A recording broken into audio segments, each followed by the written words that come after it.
Mahatma Gandhi once said that the greatness of a nation and its moral progress can be judged by the way its animals are treated.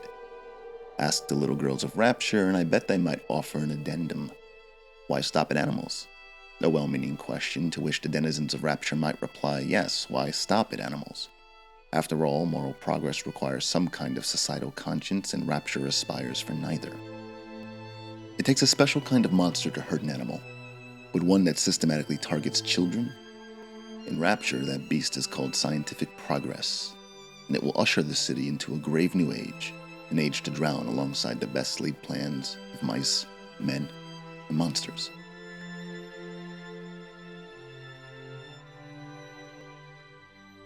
Rapture is Eden on the brink, just before her inhabitants bite into that forbidden fruit.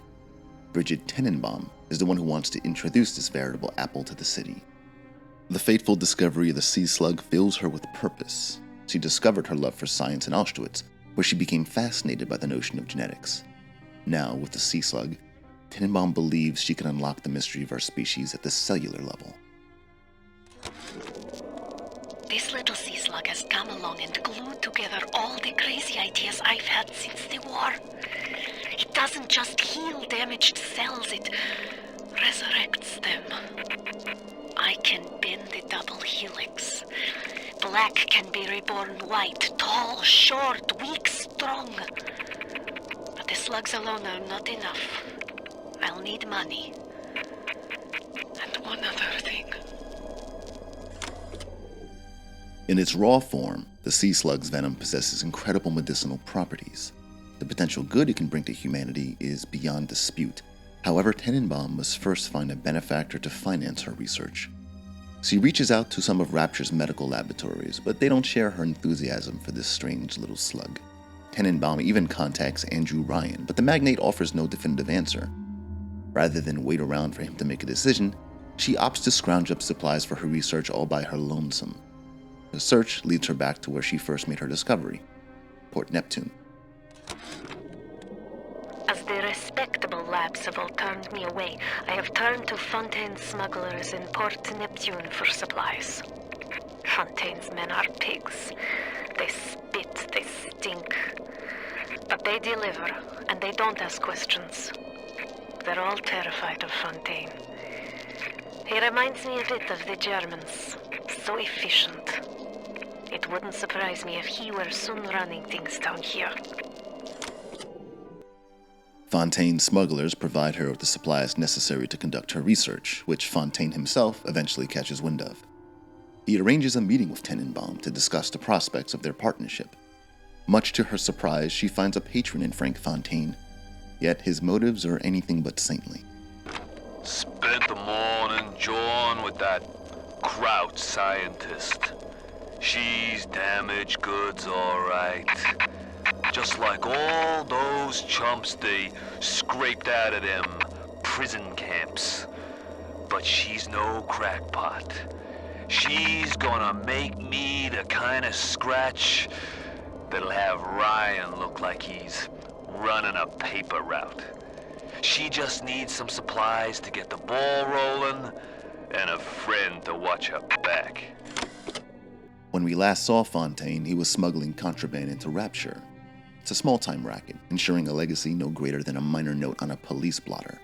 But his meeting with Tenenbaum promises something more, something greater. Fontaine sees potential in her ideas, potential accompanied by a series of dollar signs, and he agrees to fund her research, providing her with the financial support to get the Bunsen burners burning. He also provides her with a research partner, in Yi Suchong. When we last saw him, he had fled Japanese-occupied Korea and relocated to Rapture. Suchong has since made quite a name for himself, establishing the Suchong Institute and Laboratories, which are contracted by Ryan to work on special projects. The nature of those projects are things we'll discuss later. Dissatisfied with Ryan's financial support, Suchong agrees to a partnership with Fontaine and Tenenbaum.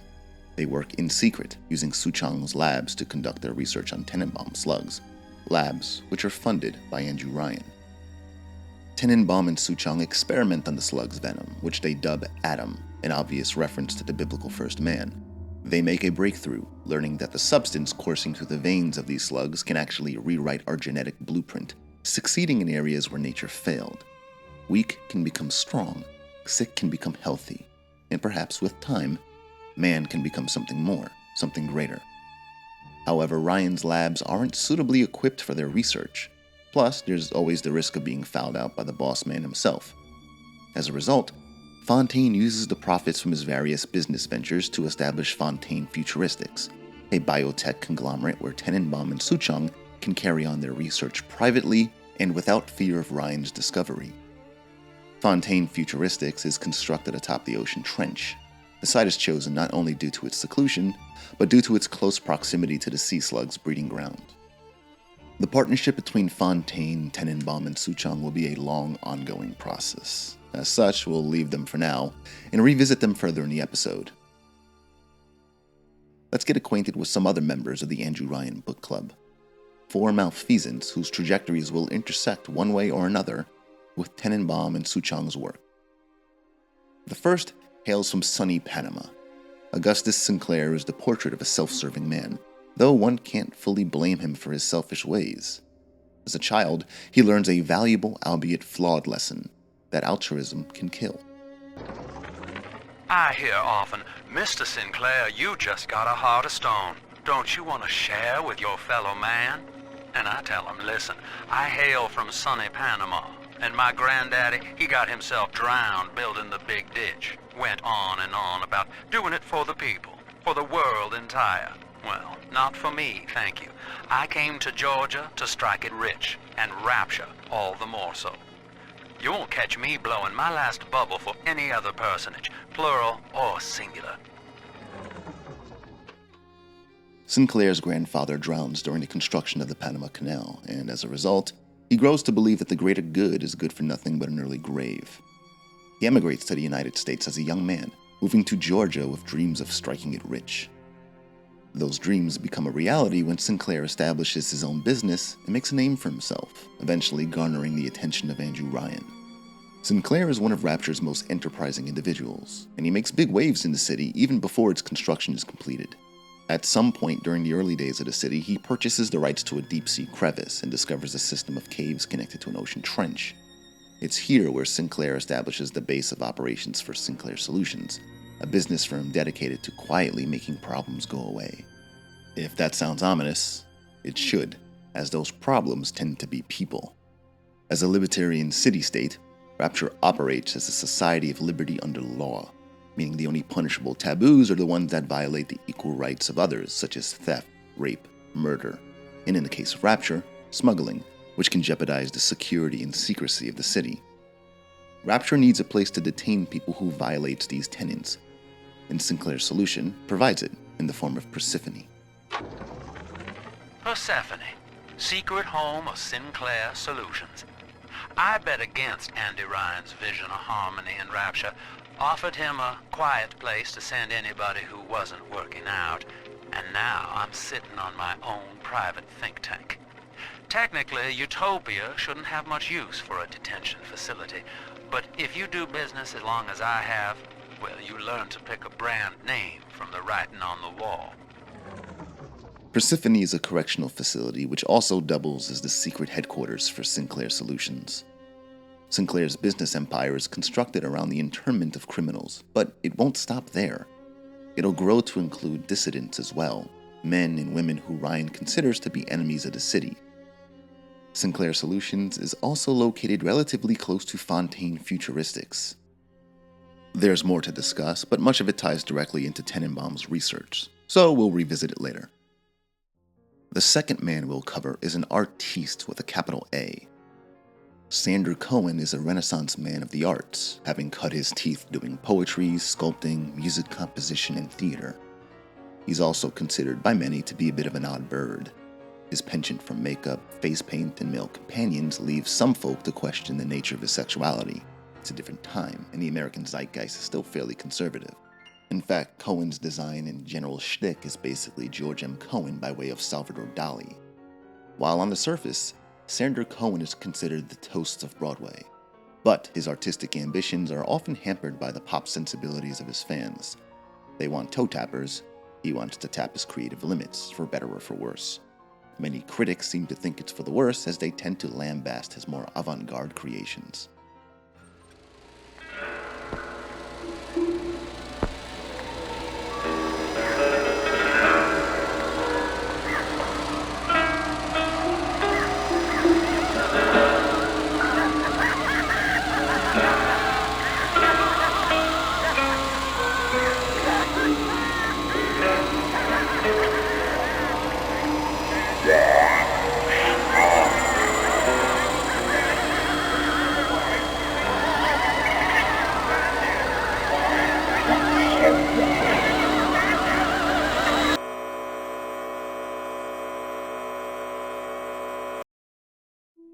Cohen eventually grows so frustrated with his critics that he abandons the surface for a venue unlike any ever seen before.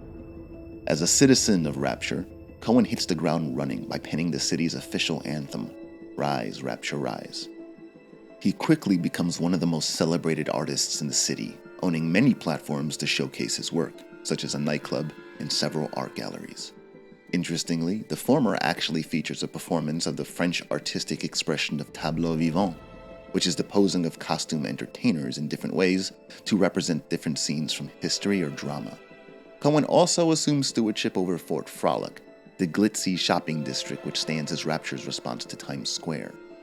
Fort Frolic is where fine arts, music, film, and theater can coexist alongside the neon decadence of casinos and gentlemen's clubs such as Eve's Garden. It's here where partygoers can catch a performance by Rapture's most famous exotic dancer, Jasmine Jolene. Interestingly, Jolene once worked as a chorus girl in Cohen's Broadway productions back on the surface.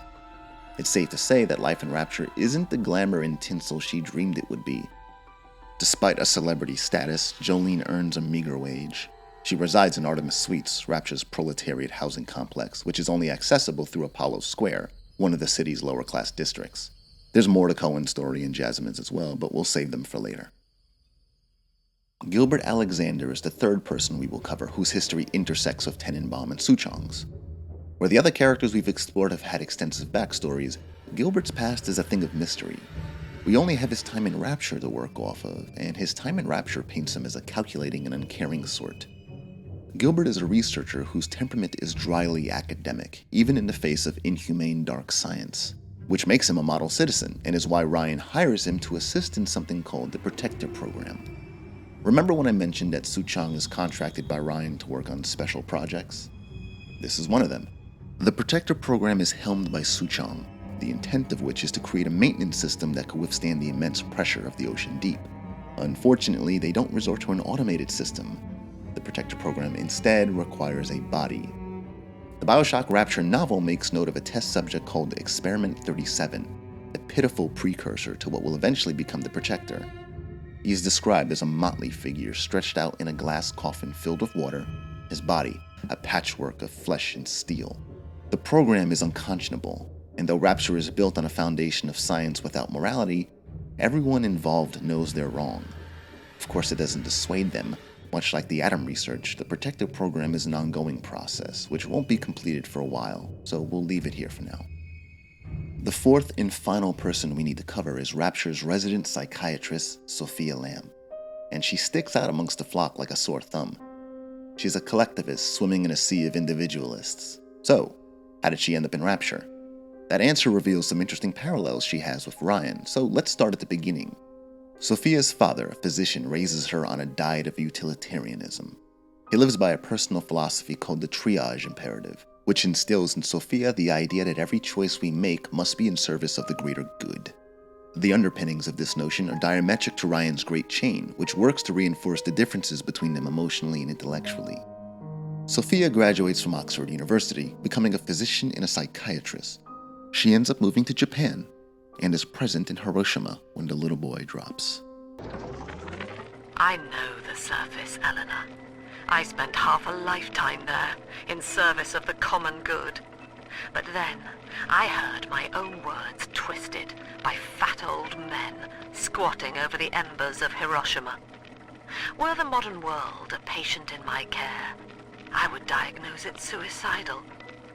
On perhaps that point alone, Andrew Ryan is correct. Rapture is deliverance. Sophia survives nuclear hellfire in a shelter far from Ground Zero.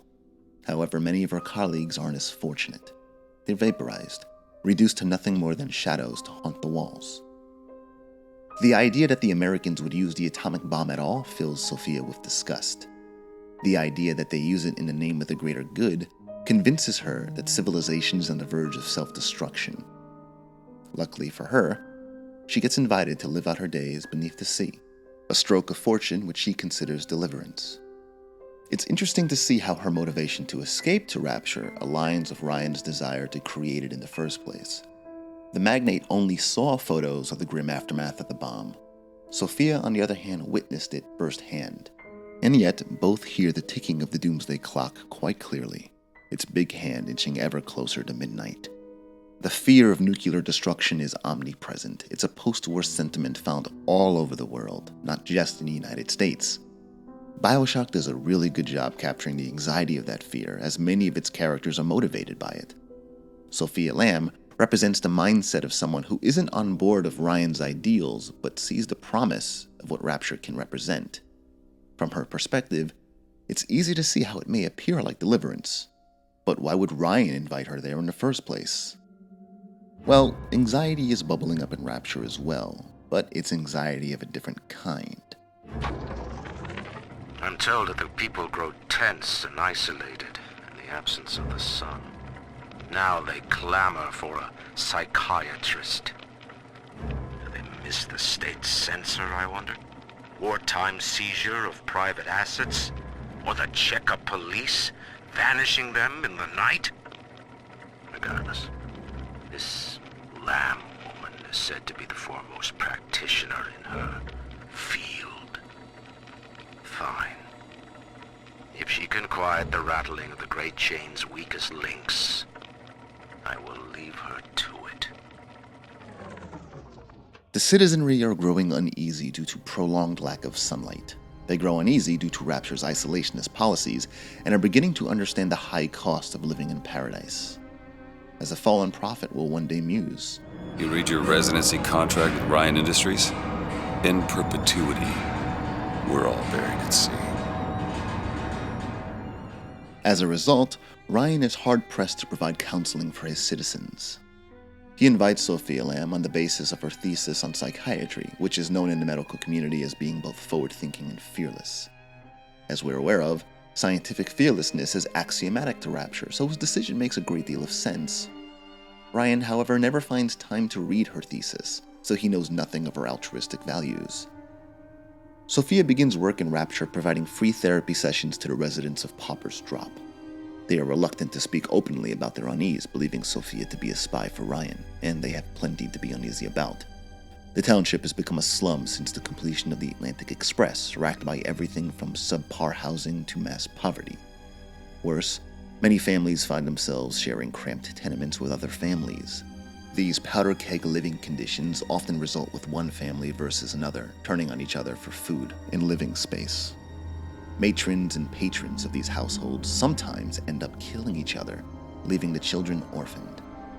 Hard Times hasn't just fallen, it died there, and the drop is a crusting monument to it. However, Sophia quickly earns their trust through empathy in her triage imperative, her common good philosophy. She cares about their lot and finds ways to see that the most dire of them receives the most help. You must learn to play poker, Eleanor. Like anyone, I am flawed and have a fierce genetic bias towards competition. But each Saturday, I read the other players, and I pick a man who will benefit the most from victory. By the final hand, I ensure that he takes home my entire stake, and that of the others. I win nothing but the feeling of conquest over myself, and the wealth of my competitors is slowly reshuffled according to their need.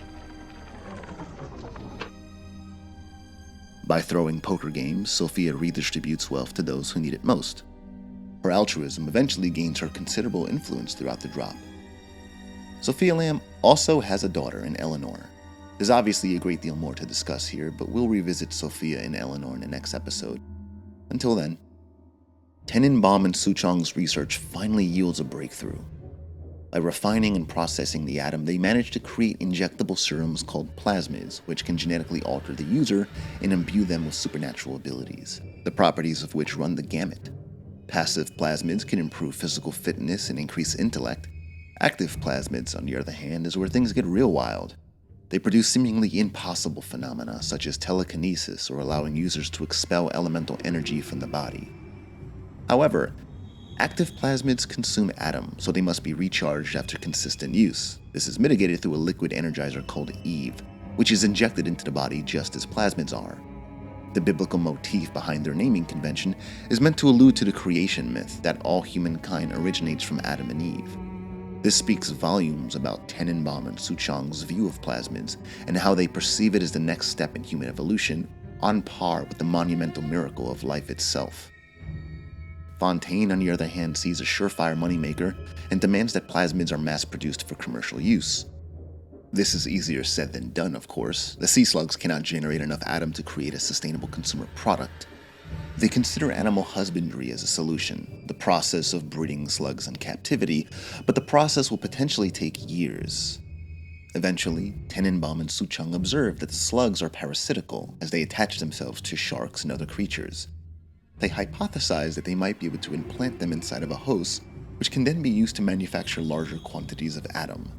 Tenenbaum and Suchong also express the dangers of atom usage, noting that it might prove addictive. Fontaine, ever the shark, is only enticed further. He resolves to move forward with the venture, hoping to capitalize on its addictive properties without considering the long-term detrimental effects they may cause. In her search for a suitable host, Tenenbaum ends up developing a procedure that allows the slugs to be implanted within the lining of the human stomach. The augmentation procedure is a success. The slugs alone could not provide enough atom for serious work, but combined with the host, now we have something. The slug is embedded in the lining of the host's stomach, and after the host feeds, we induce regurgitation. And then we have 20-30 times yield of usable atom. The problem now is the shortage of hosts. Fontaine says patience, Tannenbaum. Soon, the first home for little sisters will open, and that problem will be solved. The augmentation process produces up to 30 times more atom than a single slug. However, it proves fatal for all test subjects. All except for one, a female child. The young girl was diagnosed with a brain tumor and is brought in by her parents for experimental treatment. Implanting her with the sea slug cures her, which results with Tenenbaum and Suchong keeping her sedated for further study. They discover that the slug and the girl form a symbiotic relationship and that the malleability of her stem cells is what makes her a viable host. In fact, it's what makes all little girls viable hosts. Thus, Tenenbaum and Suchong are presented with a moral quandary. As covered in the previous episode, Suchong had long ago traded in a conscience for a lab coat, and though it may pain her to admit it, Tenenbaum is cut from a similar cloth. During the events of the Bioshock Rapture novel, she at one point laments no longer being in Auschwitz, as her captors there provided her with an endless supply of prisoners to experiment on. Unfortunately for the little girls of Rapture, Fontaine makes a suitable alternative to Joseph Mengele. Unfazed by the ethical dilemma, he promises to provide Tenenbaum and Suchong with the girls needed to mass-produce atom. However, the question remains, where to find more hosts? Fontaine comes up with a plan that's equal parts brilliant and devilish. He decides to build the Little Sisters Orphanage. From the outside, it resembles a haven for Rapture's displaced girls, and there are plenty of them. As mentioned earlier, Pauper's Drop is filled with children whose parents are either dead, have abandoned them, or just can't afford to keep them. Apollo Square is no different. The plight of the lower class is universal across Rapture. Since the city has no government, there are no social systems in place, so aid only comes in the form of charities. But, as we know, that's not really the Rapture way. And because of its isolationist policy, returning the children to the surface isn't an option, so the Little Sisters Orphanage is really the only solution. To everyone's credit, it presents itself as a humane solution at that. Fontaine promises a better life for these girls. He promises education, shelter, and safety. Whether you're an orphan or a parent who can't financially support your child, this sounds beyond promising. But in actuality, it's all a front. The orphanage is a veritable atom farm where young girls are converted into biological factories. Tenenbaum seeks to keep them in a medically induced vegetative state, believing that it would be easier to extract the atom from them. The children must remain functional to be effective producers of atom. I had hoped we placed them into vegetative states so they would be more pliable. I find being around them very uncomfortable. Even with those things implanted in their bellies, they are still children. They play and sing. Sometimes they look at me and they don't stop. Sometimes they smile. As it turns out, the children remain children despite the eldritch monstrosities resting in their bellies. Tenenbaum finds this disturbing, almost as if the undying innocence in these girls is stirring some unwanted instinct sleeping within her. She has no choice but to ignore it, much like the young boys in the orphanage, who no one ever talks about. As a result of their incompatibility with the slugs, they aren't cared for the same way the girls are. And as Rapture devolves into violence and conflict, things will end very poorly for the lads. But we'll save that grim note for a future episode. Using the atom extracted from the girls, Fontaine Futuristics begins mass-producing plasmids. The genetic research department designs the first batch. These include Electrobolt and Sports Boost, as well as some other gene tonics not seen in any of the games, such as Brain Boost. They are marketed in the Rapture Tribune, the city's most popular newspaper, which garners them a great deal of attention, not just from the populace, but also from Andrew Ryan. Plasmids quickly become all the rage, with gene tonics appealing to the most common citizen, and Electrobolt being used by maintenance workers and electricians. Most importantly, their popularity marks the meteoric rise to power of Fontaine and his monopolies. While there's much to discuss here, the Ryan and Fontaine conflict is large enough to serve as its own standalone episode, so we'll refrain from discussing it any further. Unfortunately, the addictive quality of plasmids are never mentioned in any of its marketing materials. Atom sickness, as it will be called, is a blight, mutating and destroying the body and minds of all who are afflicted. If Rapture had a regulatory agency like the Food and Drug Administration, perhaps the coming crisis might have been avoided. Lives could have been saved. Alas, with but a single bite of that forbidden fruit, the soul of Rapture blackens, and somewhere, a doomsday clock begins to count down. It's just too bad that those who heard it the first time will be too busy fighting amongst themselves to hear it again.